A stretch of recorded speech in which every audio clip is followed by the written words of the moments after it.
This is the Voice of the Land podcast. Everyone go to Ohio State football's. I know that they're not playing, but go to their Twitter account. Find Jonathan Cooper, fifth-year senior, who was out last year. Watch him talk to his team about what he was willing to sacrifice so that they could have a season together and protect their families and protect the family that is their team. Go watch that because I tweeted it out. That is what leadership looks like. Opposite of what we saw even on the professional ranks with Zach Plesac and Mike Clevinger. And I watched Terry Francona talk yesterday after they decided to option them to Lake County. And he started talking about, leaders of the past like Brantley and Napoli and Giambi. You have guys like Lindor and some of the guys that have been here, but there's a lot of young guys that haven't done it for very long. I got the sense there's not a whole lot of leadership there. And seeing Zach Plesac and Clevinger and what happened, what transpired over this week, where they go out, whether they're social distancing or they have the right amount of people in their group, they can't even stay home. The rule is you stay in your hotel, you stay with your team, and you quarantine there. You're not to go out with anybody else because professional sports that can't bubble are trying to create as much of a bubble as possible, and it's basically like an experiment where they're trying to take variables out. And it looks poorly on you as a teammate to break those rules, sneak out, and then the other guy, Clevinger, to lie about it, go back on the plane with the team when these guys are supposed to be leading the team as the pitching staff and what has been going so well. We ranted and raved about this offense last week. Yeah. And the pitching staff was supposed to be the thing that, tried to keep them level-headed as much as possible for that offense to finally break out, and then both sides playing their best as we get closer to the end of this 60-game season. And you got two of your best pitchers now that have to go not just off the team or just sit in that dugout every game. They're sitting at Lake County. They drove separately to Detroit just to be turned around, as they should have, back to Lake County until they can get their mind right, their act together. Paulus, as you saw this transpire this week, and then Zach Plesac's video on Instagram blaming the media. We talked about the media and what they can do. This was an instance where the media did not overblow anything because his teammates, especially Pluko, had a stronger mindset and a stronger thought process or feelings about this. Where do you stand with the Indians just 1 week later with everything that's going on? It just seems to just take a whole nother level downwards each week.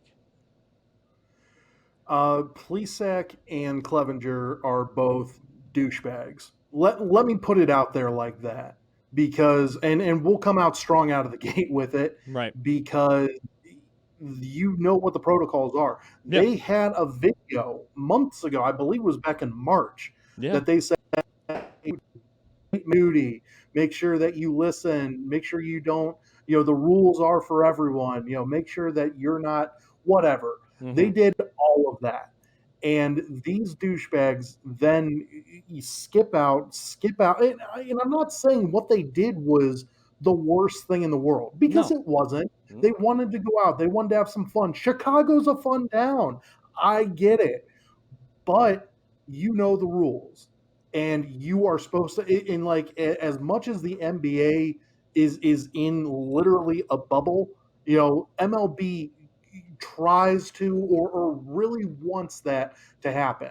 I mean, you look at the Cardinals. I think the Cardinals have played like 4 games all year because of the outbreaks and everything like that. The Marlins, earlier, in the season, we're in the same sort of page.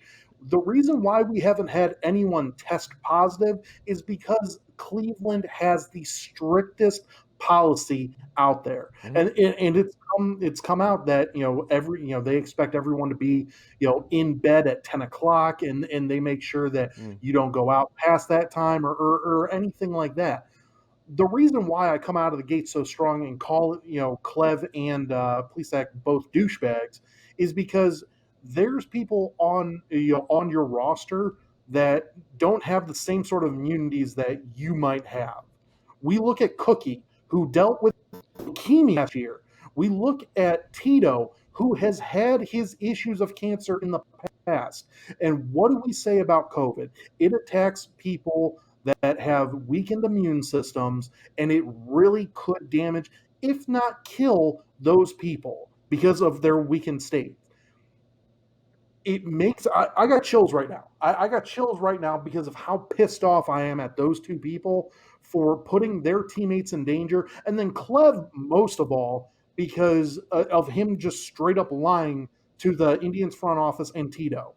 He definitely deserved to get his ass shipped to Lake County. Plesac too. I mean, him making the video, the media video. Oh, the media is always against us, and the medias are the bad people. I'm not saying that you're not wrong. A lot of the times with the media, but we clearly just talked about that. Right, absolutely. But this isn't one of those situations, dude. You put yourself into this situation. The only reason why we're calling you out on it is because A, you got caught, and B, you put in danger your entire team. One misstep, one mistake could ruin this entire season for the Indians. And I'm not saying that we have the World Series best roster or we could make it all the way or anything like that. But I think that this is a playoff team. I think that this is a playoff team. I think if the bats come alive like they did last night, they very well could go all the way. But you are endangering not only the season, but your entire team by just going out and wanting to have a good time, breaking curfew, and I don't. It's hard for me to tell someone not to not to do something, like if you're being socially distant and you're wearing masks and you're doing all that. How do we know that's true? Because lip service reminds us that you just lied to everybody, and how can we trust you? Unless we see a positive, those negative tests that he said that everyone has, everyone tested negative, so it was okay to hang out with everyone. That's complete BS. I hope they keep you in Lake County for the duration, for at least a good portion of the rest of the season, because this is absolutely bullcrap what they did possibly to Cookie and Tito.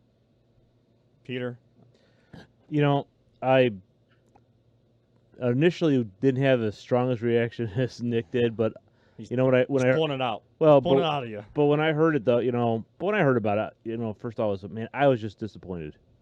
Part of me is like, these are young guys. They're still immature in a lot of ways. And a lot of young guys, they think they're indestructible and they don't think beyond themselves. And I don't know if I'd go as far as calling them douchebags, but I can't argue with Nick's with his comments, because you're right. What they did was selfish. They put their most of their teammates are younger, but you're right. Cookie battled leukemia last year. Francona has health issues, and you just freaking man up. Yeah. It sucks. It sucks. It's a short season. It sucks that this whole thing's going on. 2020 pretty much overall just sucks. But you're playing your sport. Just man up and do what's right. I mean, I can't say it much better than what you guys just talked about. And it did frustrate me. And the first thought was Carlos Carrasco, because even if these guys, and I know Plesac talked about his mom, who is a nurse, and his brother, who has type 1 diabetes. And so he's saying that he understands the severity and he can't bring anything home to them, so he knows not to expose too many people, because you don't know what they may be dealing with and how severe it could affect them versus someone else that's healthy like himself.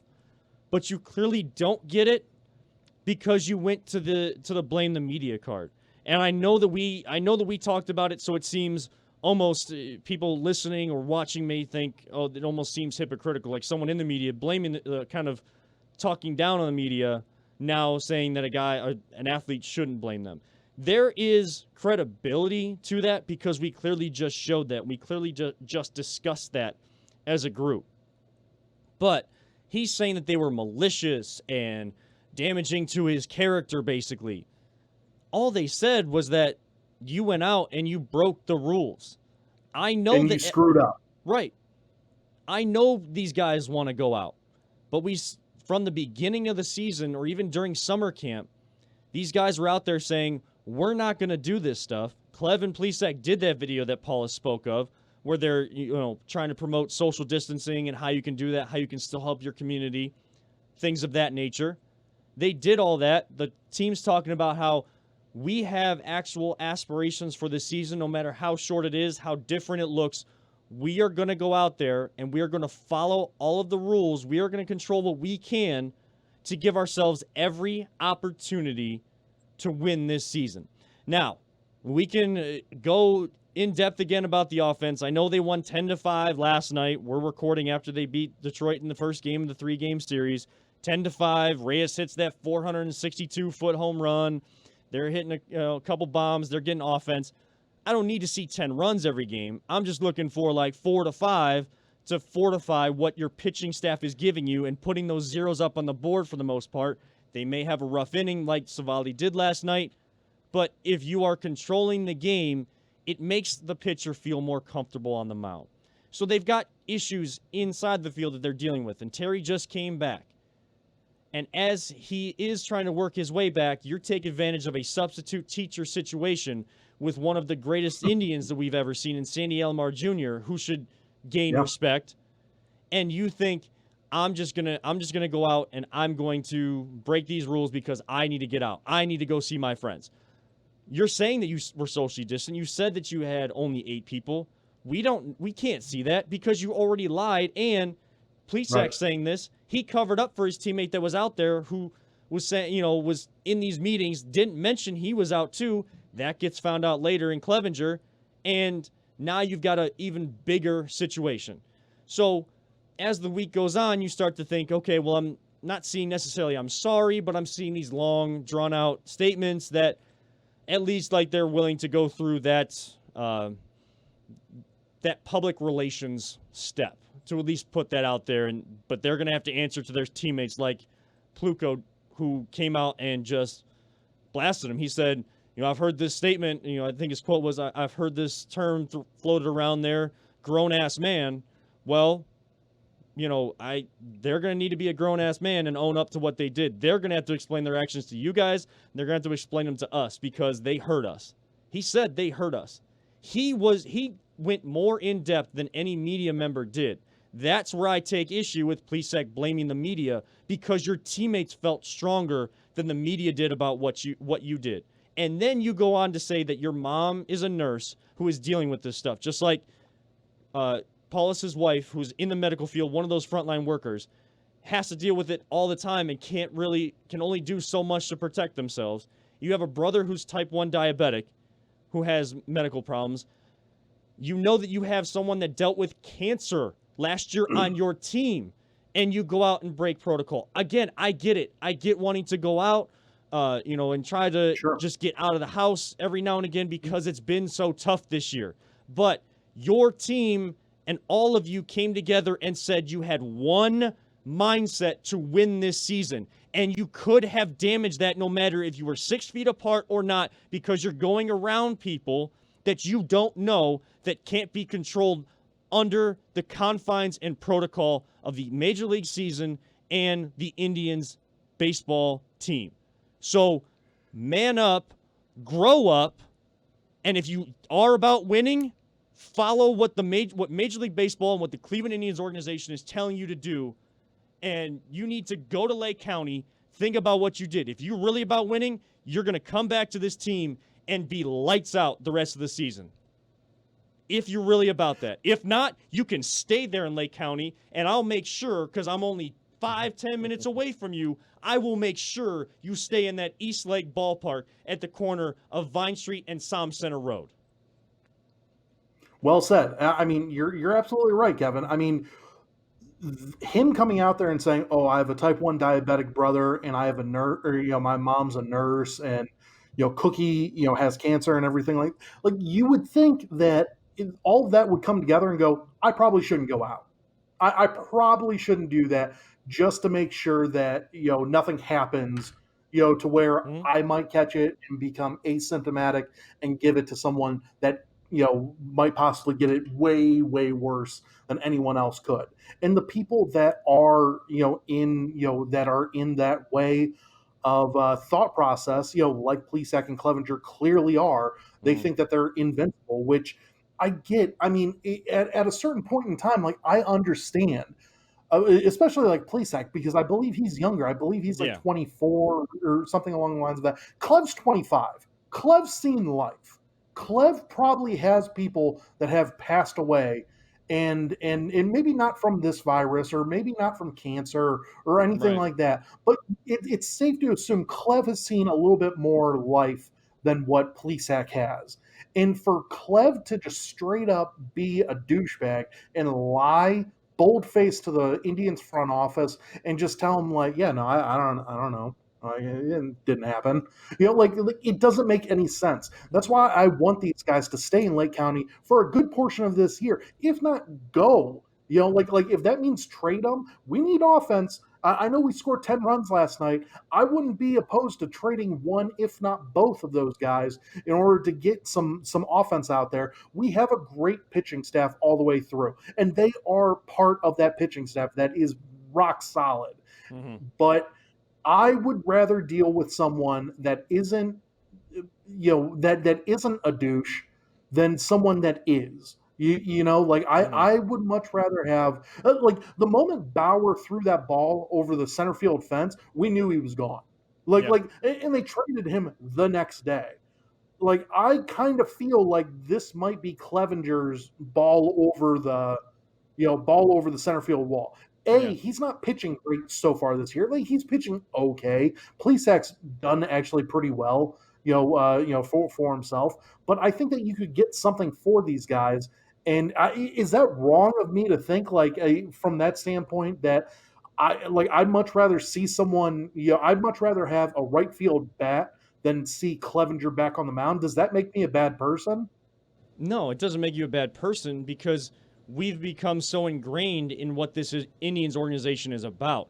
They're about developing talent, but developing talent that has the right character to do so and is so willing to go through that development process. That's why these pitchers are so good, because at some point they showed this organization, hey, I've been doing things a certain way, but you see a way I can do it better and be at that big league ballpark. So I'm going to do that, because I'm going to sacrifice, what I've been doing or what I've been taught to try to do something different. And then they see the results because they see other guys in front of them do the same thing and they follow along. But you can't hide, you can't mask certain characteristics about yourself. And at some point, they rear their ugly head. And they did this week. So I wouldn't be surprised if the Indians make that move to trade one of these guys. Am I calling for it right now? No, but I wouldn't be surprised, especially if they're there in Lake County for a couple weeks towards the end of this month, closer to the trading deadline. If they're still there, it's not like a week's time or anything like that. That's when you know that this Indians organization is really considering that, if they're still at Lake County, because they just don't want anything to do with them on this team. They're willing to take a couple of great pitchers off their staff to bring in good character guys that are going to develop and then impact this team at the same time and possibly have that control moving forward. So you're not wrong. We just become so accustomed to how great this front office and how great this organization has been under Chris Antonetti, Tito Francona, even to a certain extent Mark Shapiro before that. It's just a continuous line of guys that go through and they learn from the guy in front of them and they keep the train moving. Just like this offense needs to do. Learn from the guy in front of you and keep the train rolling. You don't have to hit the home run every time. Right. No, absolutely. But, once again, I also want to throw out there the Dolans as well. I think that, everyone gives the Dolans a really tough time, them coming out and saying, of course. But, everyone gives them a tough time, especially for saying, have fun with Frankie and, appreciate him while he's here and all of that. I know that they're cheap. but they are a good organization. They've run a really well-oiled organization over the last 20 years. And I want to let them know that, that we do appreciate them, especially for the talent and also the character that they bring in, not only in the front office, but by them getting Tito and Sandy here, both at the same time right now, because Sandy is going to take over for Tito. No breaking news there. I think that that's exactly what's going to happen whenever Tito, finally, hangs it up. And that is a great, transition move, there for us, because I think that both of those guys are stand-up people, and both are great managers. And you're right. You have to give the Dolans credit for, and the theme of this podcast is need better leadership. The Dolans understand that they are not leaders. They're not vocal owners like you see in NBA or NFL. Even, to a certain extent, I mean, you really don't hear much from MLB owners at all. But these guys understand that they're not going to be at the forefront. They're not going to be the voice all the time.